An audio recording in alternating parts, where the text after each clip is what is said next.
날마다 나를 살리는 큐티 이성훈 목사입니다. 오늘 큐티 본문은 베드로전서 3장 1절에서 7절까지입니다. 오늘도 말씀으로 인도하신 하나님 감사합니다.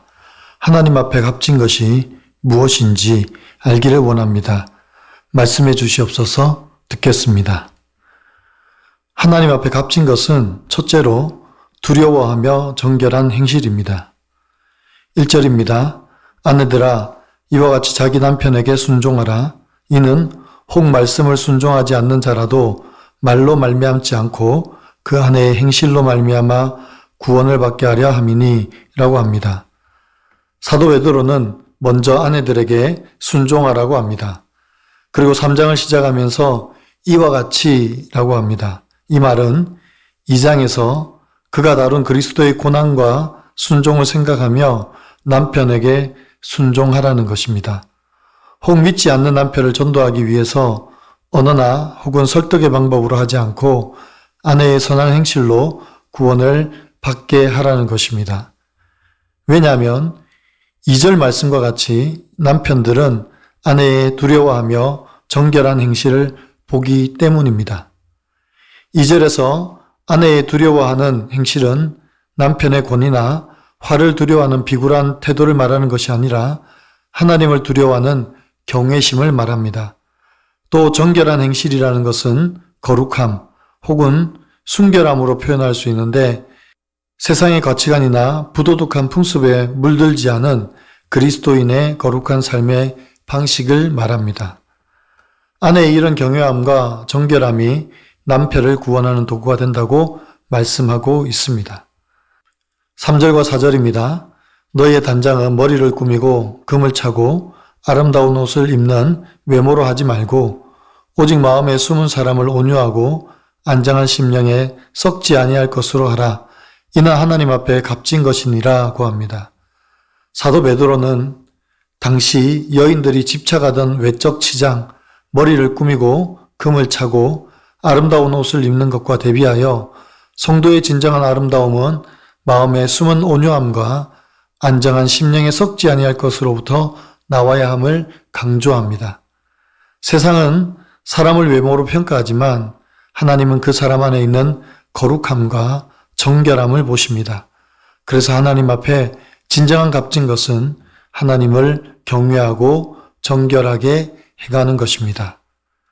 적용해 보세요.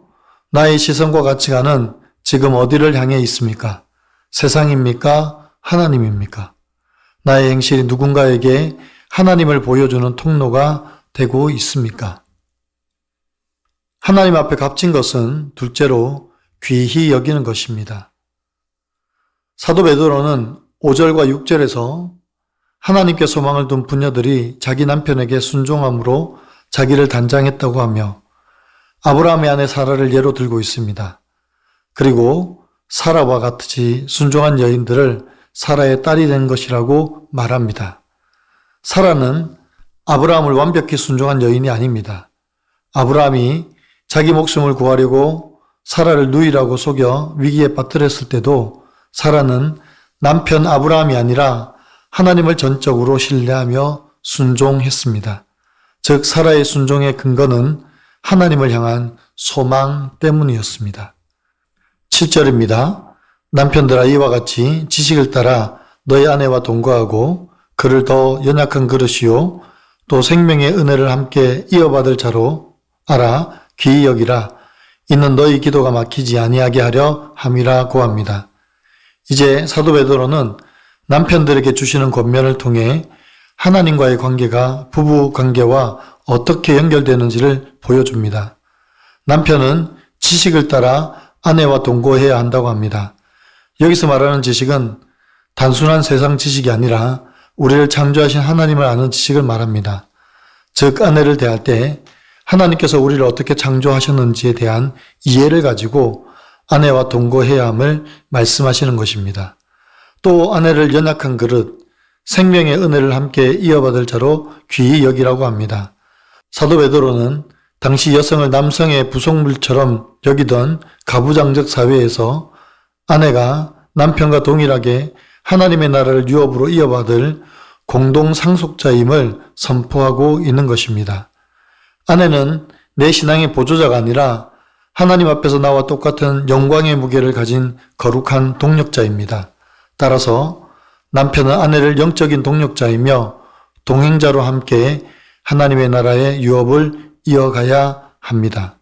만약 남편이 아내를 무시하거나 함부로 대한다면 하나님께서는 그 남편의 기도를 듣지 않겠다고 엄중히 경고하십니다. 이는 너희 기도가 막히지 아니하게 하려 함이라는 이 말씀은 곧 아내를 귀히 여기는 것이 곧 나의 영성을 지키는 길이라는 것을 말씀해 줍니다. 여러분 어떻습니까? 나는 아내를 영적인 동력자로 보고 있습니까? 아니면 단지 돕는 자로만 여깁니까? 나와 함께 하나님의 나라를 유업으로 이어갈 공동 상속자로서 아내를 인정하십니까? 오늘 큐티 묵상 간증은 아내를 귀히 여기라는 제목의 한 성도님의 묵상 간증입니다. 아내는 매사에 제 의견을 우선시했기에 저는 주님이 배우자를 알맞게 만나게 해 주셨다고 감사했습니다. 그러면서도 아내를 더 연약한 그릇으로 여기지 않고 직장과 물질에만 관심을 두었습니다. 성공에 목말랐던 저는 해외 프로젝트를 도맡아 하며 7년간 집을 비웠습니다. 그럼에도 순종적인 아내가 있어 다행이라 여기며 죄책감도 없이 공동체를 떠났습니다. 하지만 제 성공 우상과 악함을 보게 하시려는 주님의 계획대로 해외에서 진행하던 프로젝트에서 성과를 내지 못하고 진급도 안 되어 귀국하게 되었습니다. 그리고 그제야 어질러진 집에서 힘없이 누워있는 아내가 눈에 들어왔습니다. 이후 믿음의 공동체로 돌아간 저는 지체들의 권면에 따라 가족을 데리고 신경정신과를 찾았습니다. 그리고 진단을 통해 우울증과 성인 ADHD가 있는 아내가 ADHD 자녀를 양육하느라 무척 힘들어한다는 사실을 알게 되었습니다. 그 뒤 교회 소그룹 모임에서 저희 부부의 모습을 객관적으로 보고 이 모든 일이 제 삶의 결론임을 깨달았습니다. 아내의 무조건적인 순종이 사실은 아프다는 표현임도 알게 되었습니다.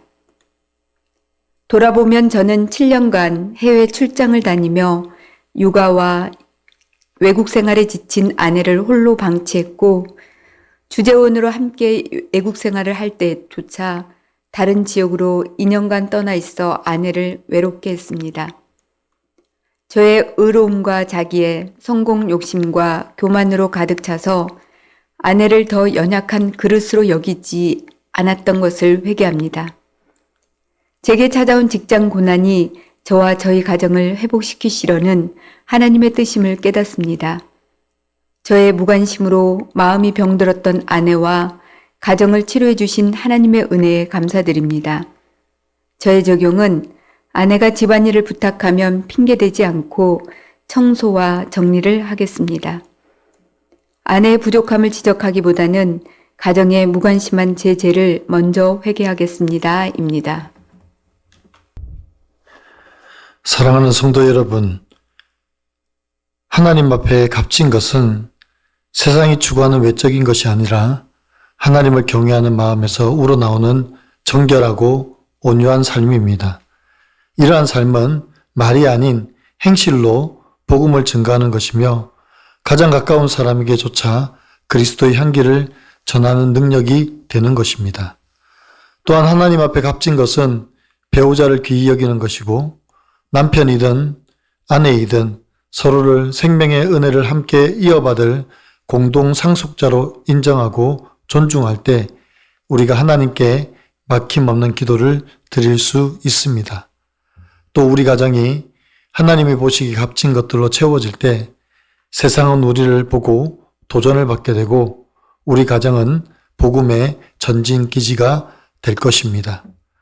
사랑하는 성도 여러분, 오늘 이 말씀을 통해 하나님 앞에 값진 삶을 살아드리는 순종으로 영혼을 구원하는 도구가 되는 저와 여러분의 삶이 되기를 간절히 축원합니다. 기도드립니다.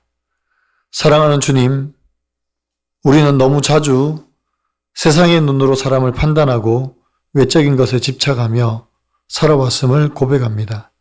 보이는 것, 드러나는 것, 화려한 것을 추구하며 정작 하나님께서 보시기에 값진 것을 놓치고 살았음을 용서하여 주시옵소서. 이제 우리의 시선을 하나님께로 돌리게 하여 주시옵소서. 하나님을 경외하는 마음으로 정결하게 살아가며 말이 아닌 삶으로 복음을 증거하는 저희가 되게 하여 주시옵소서. 온유하고 안정한 심령으로 영원히 썩지 않을 참된 아름다움을 간직한 성도가 다 되게 하여 주시옵소서. 주님, 이제 배우자를 생명의 은혜를 함께 이어받을 공동 상속자로 여기며 서로 존중하고 귀히 여기는 가정을 이루게 하여 주옵소서. 우리의 관계가 하나님과의 관계를 막지 않고 오히려 하나님께 나아가는 통로가 되기를 원합니다. 감사합니다. 우리 주 예수 그리스도의 이름으로 감사하며 기도하옵나이다. 아멘.